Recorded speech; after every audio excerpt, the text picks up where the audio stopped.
योग को बढ़ाने के लिए लगातार तमाम प्रयास किए जा रहे हैं। वहीं अल्मोड़ा की बात करें तो अल्मोड़ा में भी एक योग निलयम संस्थान खुला है, जहां बच्चे योगा सीखने के लिए आ रहे हैं। पिछले दिनों हरिद्वार में एक प्रतियोगिता हुई थी, जिसमें अल्मोड़ा के 12 बच्चों ने पदक जीता है। हमारे साथ मौजूद है यहाँ के टीचर। सर, आपसे जानना चाहेंगे किस तरह से देखते हैं, क्योंकि अल्मोड़ा में एक योग के लिए काफ़ी बेहतर आप लोगों ने यहाँ पे किया है, उसको कैसे देखते हैं, और साथ ही जो पदक जीते हैं उसके बारे में। नमस्कार। सबसे पहले विगत अनेक वर्षों से योग की प्रतियोगिताएं संचालित होती रही हैं, लेकिन विगत 3 वर्षों से इस योग को बढ़ावा देने के लिए भारत सरकार द्वारा विशेष प्रयास किए गए हैं, और जिसके अंतर्गत राष्ट्रीय और अंतर्राष्ट्रीय स्तर पर योग की प्रतियोगिताएं अब होने लगी हैं। और साथ में इस बार एशियन गेम के अंतर्गत भी मार्च में इवेंट इसका योग का कंपटीशन वहाँ होना है।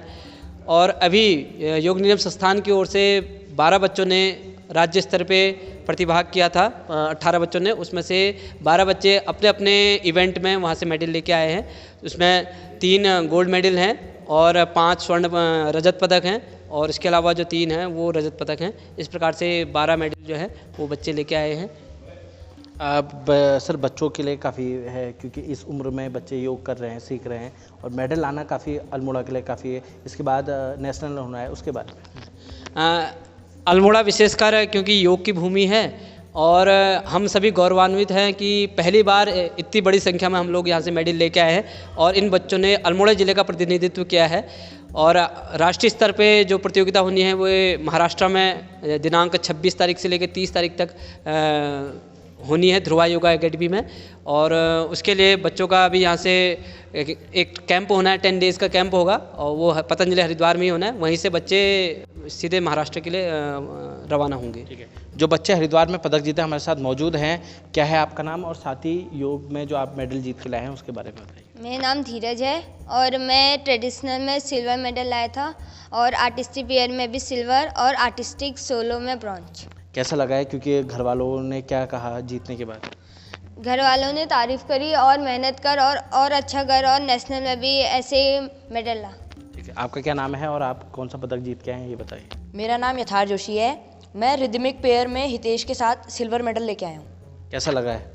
बहुत अच्छा लग रहा है। घर वाले भी बहुत तारीफ़ कर रहे हैं और कह रहे हैं आगे बढ़ते रहिए ऐसी। और नेशनल के लिए सिलेक्ट हैं, तो उसके बारे में कैसी तैयारी चल रही है?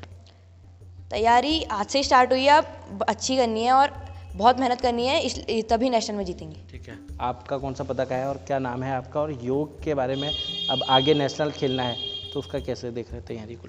मेरा नाम दिवस जोशी है। मैं आर्टिस्टिक पेयर में प्रियांशु के साथ सिल्वर मेडल लाया हूँ, और नेशनल में अब ऐसा है वहाँ पे बच्चे भी तगड़े आने हैं, तो इस हिसाब से हमको मेहनत भी अच्छी तगड़ी करनी है। ठीक है। आपका क्या नाम है और साथ ही कौन सा मेडल आपके पास आया है? मेरा नाम निकिता लमगढ़ी है। मैंने आर्टिस्टिक सोलो में गोल्ड मेडल जीता है, और नेशनल में मेरे को ऐसी एडवांस प्रैक्टिस करनी है, और नेशनल में भी गोल्ड मेडल लेके आना है। मेहनत करनी है बहुत। नेशनल की तैयारी के लिए कैसे कर रही हैं? आज ही से प्रैक्टिस करनी है, एडवांस प्रैक्टिस करनी है, खाली टाइम पे भी प्रैक्टिस करनी है, और पढ़ाई को अलग समय देके एडवांस प्रैक्टिस करनी है। देख सकते हैं हमारे साथ ये मौजूद जो बच्चे हैं, जो 12 पदक जीत के लेकर आए हैं अल्मोड़ा के लिए, अब जल्द ही इनका नेशनल में प्रतिनिधित्व करेंगे, साथ ही अन्य लोगों को टक्कर देने के लिए तैयारी शुरू कर दी है। उत्तराखंड के अल्मोड़ा से मैं रोहित भट्ट, न्यूज़ 18 लोकल के लिए।